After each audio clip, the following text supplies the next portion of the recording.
Ayan guys, mas malaking dragon fruit. Kasing laki ko guys. Kasing laki ng pisngi ni Daddy. Na-try namin ulit guys. Di na kami mag-aapunan guys. Kumain na kami ng dragon fruit.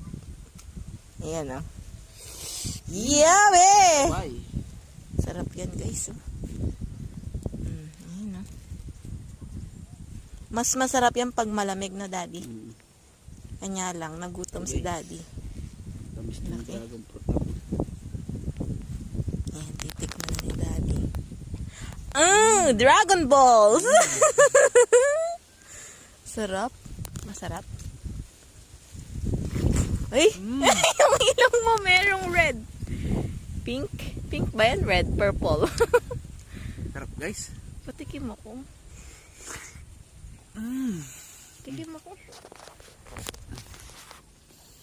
Another one.